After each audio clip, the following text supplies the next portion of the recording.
pledge allegiance to the flag of the United States of America, and to the republic for which it stands, one nation, under God, indivisible, with liberty and justice for all. Thank you all.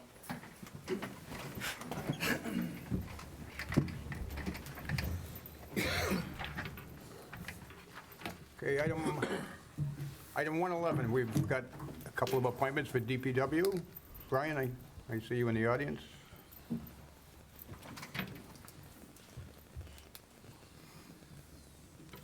Thank you. Good evening. Good evening. So we have two appointments that we're recommending tonight. The first one I can do is our office assistant up at DPW. So on April 28th, Terry Keene, DPW Administrative Assistant, 2, Rachel Leonardo, DPW Business Manager, and myself completed interviews. And after review of the qualifications, I'm recommending Madison Peters for this position.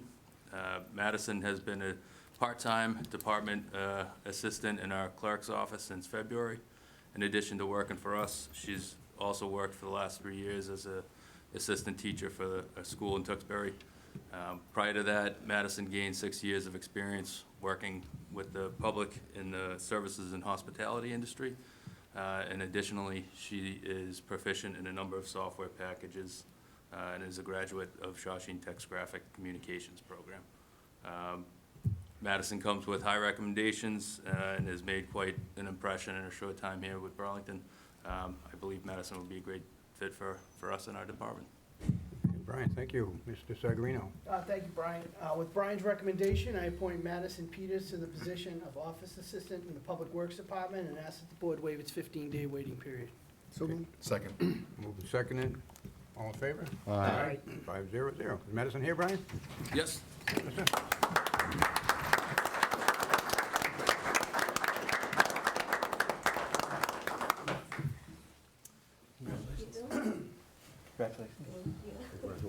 Congratulations, Madison.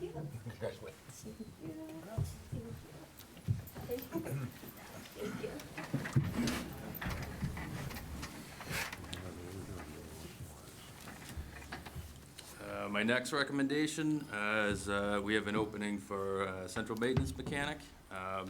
Mike DeSimone, central maintenance superintendent, and myself completed interviews. After review of qualifications, I'm recommending Daniel McNault for this position.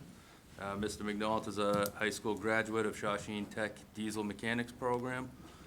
Dan went on to complete secondary schooling at Minuteman Tech's Automotive Technology program. After graduating, he went on to gain 8 years of experience at an automotive technician shop. And most recently, he's obtained 3 years of experience as a marine technician. He also has several years of snow and ice removal and assistance repairing and maintaining snow and ice removal equipment. I believe Dan will be a great fit for us, and recommend Dan McNault. Okay, and Mr. Sagarino. Thank you, Brian. With Brian's recommendation, I appoint Daniel McNault to the position of mechanic in the Public Works Department and ask that the board waive its 15-day waiting period. So moved. Second. Moved and seconded. All in favor? Aye. 500. Dan here? Dan is here. Here.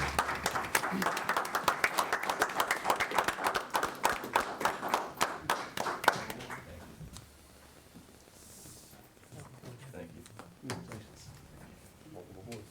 Welcome. Congratulations.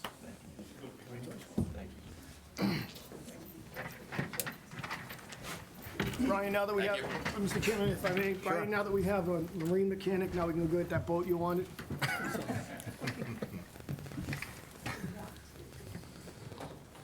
Robinson won. Okay, item 112, citizens' time. Anybody in the audience here for citizens' time? Mr. Davison.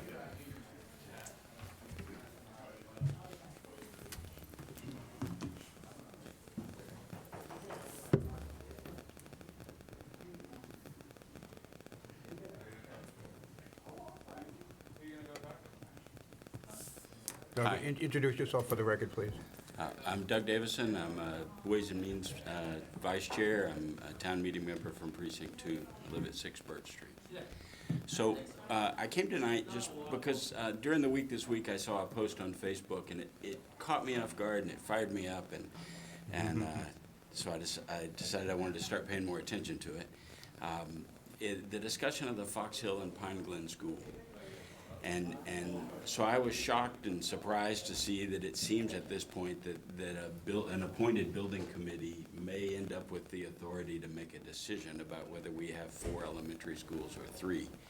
And that really, I was shocked. I can't think of another time in town that we have an appointed committee with less than a majority of elected members that would make a decision that would be that important to the way we run our town and what we've decided. I know that in the school committee elections, that's been a question for the last several years, and each member of the school committee came down in support of 4 schools instead of 3. And so now to think that there may be an appointed group, I don't think I think there's a chance that a majority of that decision-making body doesn't even live in our town. So I'm really concerned by that. And I think that is a wake-up call to say we need to make sure we've got some leadership here. Now, as I think through it, we have an opportunity to kill the whole program if it comes to town meeting for funding, but that's kind of really destructive and probably not a way that we want to handle that. So my first thing is I'd just like to see us take a step and make sure that we're analyzing this in a careful way and bring it to this body as well, because you guys have a role, but you don't, I know Paul's on the committee, but there are no select board members on the committee. I would also just urge that we stop and look at this from a standpoint of what's best for the kids, because I don't think that there's any educational literature out there that says that large elementary schools are better for the children. I think it's better financially, and I get that, and as a member of Ways and Means, that's going to be a hard pill and a struggle.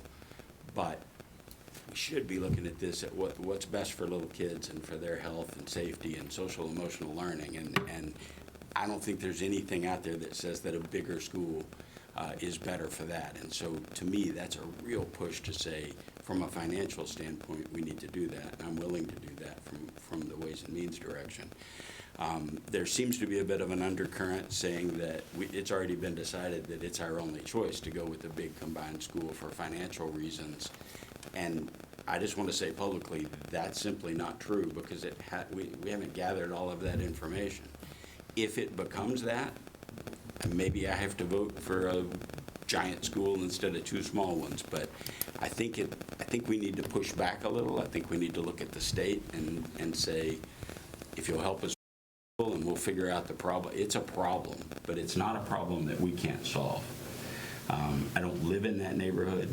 I don't have any kids in elementary school. I don't even have any kids in public school anymore. This isn't a NIMBY thing from me, which I've heard some of that, and I'm shocked by that too, because if somebody's advocating for what happens in their neighborhood, that's their job. It's not a NIMBY issue.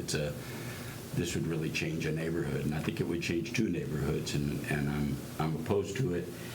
If at all possible, I'd like to see us do whatever we have to do to make this thing work in a way that's best for the kids, and we can say that that's why we decided. So. Okay, Doug, I appreciate that. Thank you for coming in. I'll have Mr. Sagarino and we've got a liaison to school from the board. Choose the chairman and vice chair. Oh. That's you. That's me, oh. All right, well then, we will have a discussion in the next few days and see if there's any role for this board to play in that. Ms. role. Basato from the school committee and the chair of the school building committee is going to be coming to one of the board upcoming meetings, just to Okay. sort of talk about where the process is at this point. Okay, all right, good. So we've got some traction. Yep. Okay, all right, Paul, thank you. Thank you again, Doug. Anybody else at Citizens Time? No? Laurie? Coming up as a team? Yes. Okay. Sure. And again, we all know you guys, but if you just for the record introduce yourself. Sure. Lori Glantz, Precinct 1. And Noah Glantz, Precinct 1, also both on town meeting, and I've been on Ways and Means for quite a few years, although not since several years ago. But we come here, I guess, both as town meeting members as well as local residents, to also comment about, if I don't, couldn't be here, okay? Yes. About the Fox Hill School and Pine Glen School. And I've spoken to a couple of people on school committee meetings, and it sounds like you guys have not been in the middle of things, which is fine, but just in terms of a couple of other perspectives to bring for if and when this does start to come up for you. One perspective is, so we're new neighbors of the Fox Hill School. We moved there about a year ago to 6 Sumner Street, which is the last side street off of Fox Hill, and live right near the Fox Hill intersection. And in observing the traffic patterns, both in the morning at school time and in the afternoon at school time, it's a mess right now with the current Fox Hill School. There's all kinds of walkers, which is great, and all kinds of dropper-offers, which is also great, and all kinds of buses going by. And the dropper-offers, especially in the afternoon, are picking up, but they're queued up all over the place. And some people drive part way and drop their kids part way or pick their kids up part way. And when I have an appointment where you're going in or out there, it is very dangerous right now. And you have to try to time trips and travel to not be during those times, because the queue goes all the way down the street and they're parked on the street in the lane of traffic. On And Fox so Hill. there's no way to, if you were trying to turn that way, you can't. And if someone was trying to go by to get to our street, you can't, and you got to go on the wrong side of the yellow line to get there, and it's very dangerous, especially with a lot of little kids walking around, some of which are, people let their kids walk unattended sometimes. It's very dangerous. And, the idea of adding another school's population to that same location, if you're familiar with the geography there's only 2 ingress points. It's surrounded on 4 sides by roads, and those, Fox Hill and the Westwood, are both smallish residential streets. I think, I'm not as familiar with the geography over at the Pine Glen site, but I know that's off of Route 62, which is a much more main thoroughfare. Might be safer, I don't know, as far as getting traffic in and out, but it's certainly very bad at the Fox Hill area. So that's one of the things I wanted to at least share. I unfortunately don't get the benefit of being right there. We moved there 2 years after my youngest child graduated from there, so we've had kids going there for years. Now we finally moved there after our kids are gone. But it's a great neighborhood. It's great having the school right there. But it's, the traffic is a major problem and for the kids. Okay. So I'd encourage you to take that into account. Understood. Anything I missed? I think you covered it. He left nothing for me to say. And I just want to echo what Doug said. I think really just the smaller schools, I know, has benefited all of our children. I think with the rise of ASD diagnosis, which is the autism spectrum disorders, right? I think it's 1 in 36 kids now that are born are diagnosed on the spectrum. I just think the smaller schools, the neighborhood schools, is to everyone's benefit. And I just wanted to echo that. But the traffic is, and I know one of my friend's child almost was hit by a car, recently on my street. So it's the egress points, like Nolan said, it's really in a neighborhood setting. If we had to combine the schools for economic reasons, just like Francis Wyman is on a Terrace Hall and Memorial is on Wynn Street.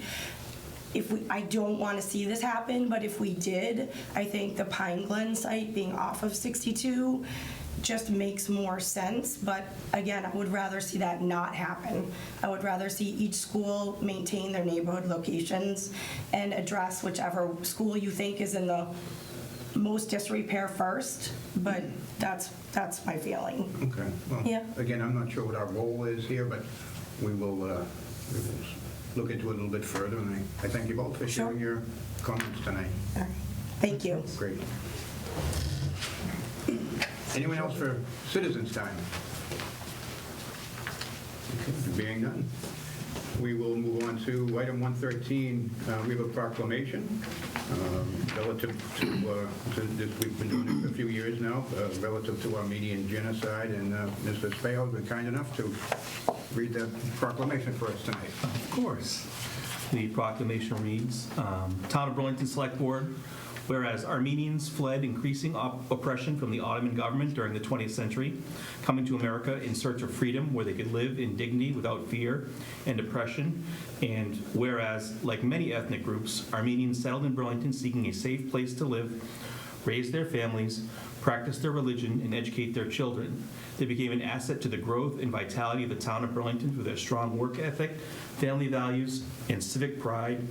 And whereas the Armenian community of Burlington is comprised of the children, grandchildren, and great-grandchildren of the survivors of the Armenian genocide, and whereas 1.5 million Armenian men, women, and children, victims of genocide, perished in the Ottoman Empire from 1915 to 1923. Therefore, the town of Burlington here does issue this proclamation in remembrance of the Armenian genocide of 1915 and encourage all residents to take part in the observance of Armenian Genocide Memorial Day on April 24th, 2023. Thank you, Mr. Spahel. Is there anyone in attendance to receive the proclamation? Yes. Come on forward.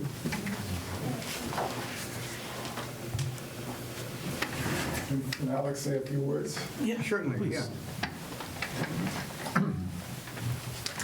My name's Steve Delgren. I'm a member of the Armenian National Committee, and this is Burlington's part of 20 other communities that have participated this year, so we're very thankful. But Alex is a resident here and would like to say. Okay, Alex, you have the floor, my friend.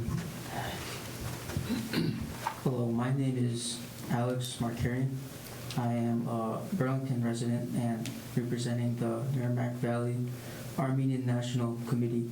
On behalf of the Armenians of Burlington, I would like to extend our appreciation of the town of Burlington for helping to remind town residents that the Armenian genocide, which claimed the lives of 1.5 million Armenian men, women, and children from 1915 to 1923, is not a forgotten genocide.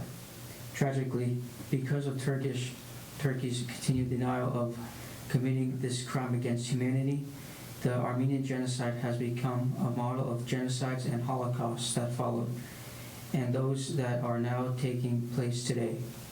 We stand here together today not only with the souls of those 1.5 billion Armenian martyrs, but with all the victims of the genocide and Holocaust. We are here to renew and re-energize our determination to confront not only the injustice of the denied genocide of 1915, but also the horrific acts and constant threats that our Armenian brothers and sisters in Nagorno and Karabakh are now facing at the hands of the Azerbaijan government. Burlington has always been a welcoming community to Armenians.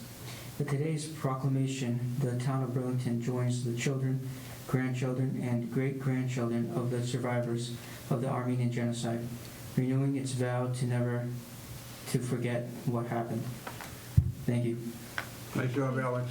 Come on up and see Selectman Spahel for your proclamation. And Nice I want job. to thank you for a job well done. Thank you. Okay, good job.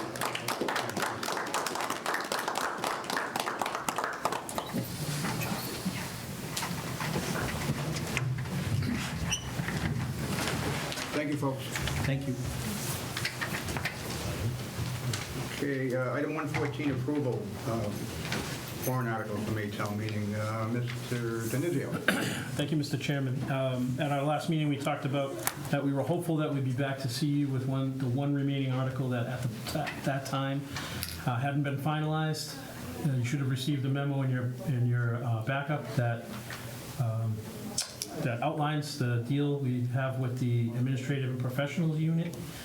That's a group, it's not technically a union, but they do bargain their compensation plan collectively, and it's approved every year. But since it's not a union, it can't be a multi-year plan. This consists of all of our department heads and middle management level folks. There's about 48 of them. The terms are the same as what the union's got for this year, which would be for next year for FY25, which would be a 2.5% a wage adjustment plus some small changes in between the spread between steps as you go through the steps.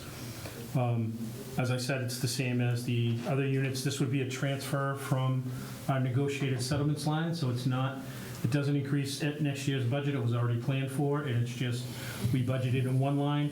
As we get these deals approved, the transfer is made from that line into each of the departments to pay the folks. So the total is for $208,516, and again, a transfer from negotiated settlements to the, each of the department's lines. Thank you, John. Questions from the board? Anybody? John, you said you cannot sign a multi-year agreement with this bargaining, it's not even a bargaining unit. That's why we can't, because it's not a bargaining unit. Interesting, okay. News to me. Like, I learn something, every Monday I learn something new here. Yeah. No, that I really do. No, I mean that. Okay. All right, I don't know necessarily why that is, but, okay. If there is no further questions, I get a motion to approve warrant article. Motion to approve the warrant article, transfer negotiated elements, $208,516. Second. Okay, with a motion and a second. Anything further? Hearing none, all in favor? Aye. 500. Okay, minutes. Minutes from March 27th, 4:10 and 4:24. We'll be 3 sets of minutes. Is that right now? Anybody, any errors or omissions or questions from the board? Being none, is there a motion to take all three of them? Mr. Chairman, I make a motion to approve the minutes of March 27th, April 10th, and April 24th, as presented. Is there a second? Second. Second by Nick. Anything further? Being none, all in favor? Aye. 500 on the minutes. Subcommittee reports. Jim, it's not down there? Thank you, Mr. Chairman. With regards to the fire department, April is a very, very busy month. As we all know, it's unfortunate when we make the news for something like that, but we did a couple of times. Overall, the fire department had 411 runs. Within those 411 runs, over 230 of them were emergency medical calls. They responded to 5 structure fires, to include a brush fire between buildings at the Arboretum during a very windy day, where they had to evacuate a couple of the buildings because it was approaching the building.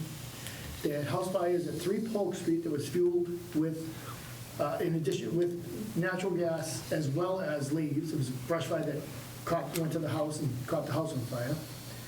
379 Cambridge Street, another house fire with Billerica Fire helped us with that one. And I have the other one, which is, well, maybe I got all 3 house fires. Oh, 3 Polk Street, I got that one. But it was very busy, and we got assistance from Billerica, Wilmington, Reading Fire Departments, as well as Woburn and, I think I already said Woburn and Bedford. So all our surrounding towns helped us out with that, but we thank them for that, but it was an extremely busy month for the firefighters. Thank you. Thank you, Jim. Yeah, thank goodness that those mutual aid system works very, very, very well. Well, I did forget one. Lord Barron. They had a fire at Lord Barron where they had to evacuate the building, and they were able to contain that fire. One minor injury, but the Red Cross was on scene, helped out the displaced occupants, and fortunately, it was, no one got severely injured. So I did forget that. Very good. Thank you, Jim. Mr. Priest? No updates tonight.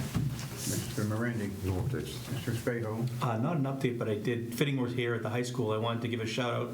Saturday night I went to the school musical, the Addams Family Musical, and the show was excellent, and the kids did great, and I wanted to give them a shout out and say, job well done. You've come a long way since I graced that stage as Nathan Detroit many years ago. The show was awesome and everyone loved it, and I had a good time. You so. graced the stage as what? Nathan Detroit. Okay. Oh, yeah, back in the day. Thank you, Mr. Chairman.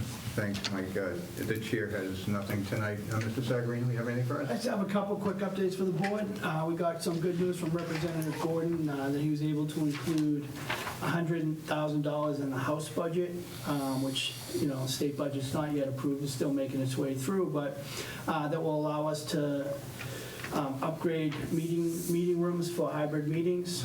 So we want to just have some more setups like we have at the select board room. We want to, tidy that up, maybe get those TVs on the wall, as well as consider more rooms for the hybrid setup, so that more committees can go hybrid, given the legislature extending the hybrid meeting availability for us. And second one, and this is sort of hot off the presses, but we became aware of an additional program through Eversource that will allow us to put some more electric vehicle charging stations in around town. So Rachel's working on that diligently. We just became aware of it last week, and the hope would be to add a couple additional out behind Town Hall, the library, Simons Park, and also considering some up here at Burlington High School as well as the middle school at this time. So, Great. so all on Eversource's dime, so it's a pretty good program. Yeah. Well, with the rate hikes they instituted over the past winter, they could easily afford them. Sorry, I'm very bitter about it. Have you noticed? Just a tad. So you speak for most of us, not all of us. My goodness, it's horrible. Thank you, Paul.